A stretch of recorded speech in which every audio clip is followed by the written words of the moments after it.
Hello, my name is Iltefat Hamzavi. I'm a senior staff physician at Henry Ford Hospital, as well as at Hamzavi Dermatology Specialist. I've been asked to speak a little bit about ruxolitinib and JAK inhibition in general for the treatment of vitiligo. And how is this different than what we usually have? And with vitiligo, you have a couple of different options. You can use corticosteroids, you can use standard immunophilins, and you can also use something like ruxolitinib. You also have phototherapy. And when you have active vitiligo, you consider systemic treatments. So where does ruxolitinib fit in? Well, first of all, we have to remember that the basis of using topical corticosteroids or topical immunophilins are based upon single center small studies. We are extracting information from atopic dermatitis, from other disease states to use this type of treatment for vitiligo patients. Treatments such as ruxolitinib have been treated now on thousands of patients. We have long-term efficacy data, we have long-term safety data.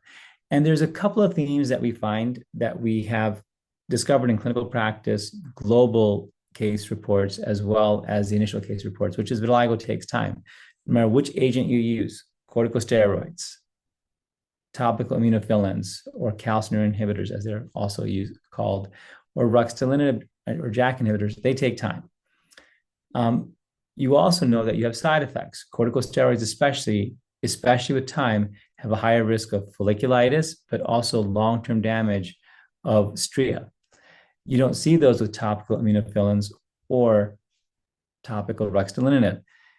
With ruxolitinib or topical immunophilins, the inability to generate stria is a good thing, but you also don't have long-term efficacy in lots of different types of patients with tacrolimus, which is the most commonly used calcineurin inhibitor, also known as immunophilin.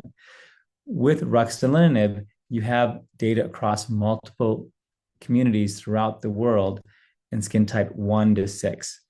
That type of experience is very helpful in medicine because we're a backward-facing field.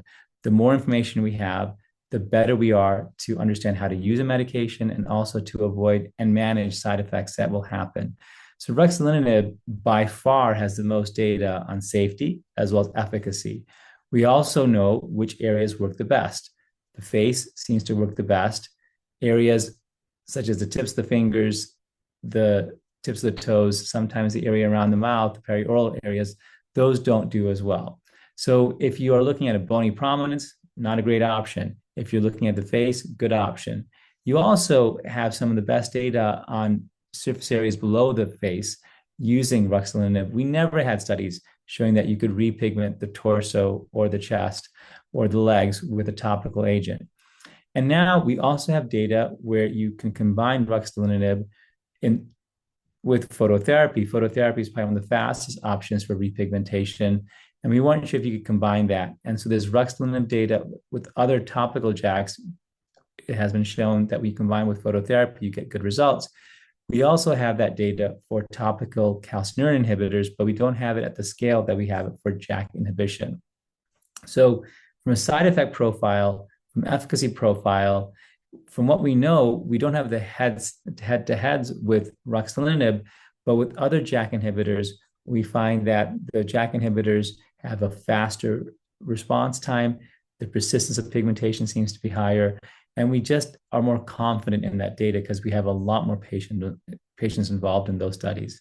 So in summary, topical ruxolitinib has much more confidence in its use because it's backed up by a lot more patients as well as a diverse group of patients. We also know how to use it in combination therapy, which is what we use in clinical practice.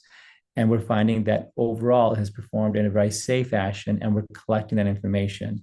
There are side effects with all these different agents. With ruxolitinib, sometimes a little bit of burning, sometimes some folliculitis or acne type lesions. Those are things you got to watch out for. But you don't have any changes in platelet counts. There's no impact on liver function. We have not seen any significant side effects in the skin. We can say that with much more confidence than we can say that with topical calcineurin inhibitors or topical steroids.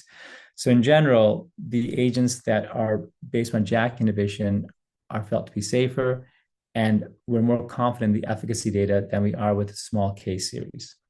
So in summary, combine them with different treatment options. It's the only FDA-approved treatment now, and many practices, such as our own, prefer to use topical JAK inhibitors as our first-line agent, and then add phototherapy or systemics as needed.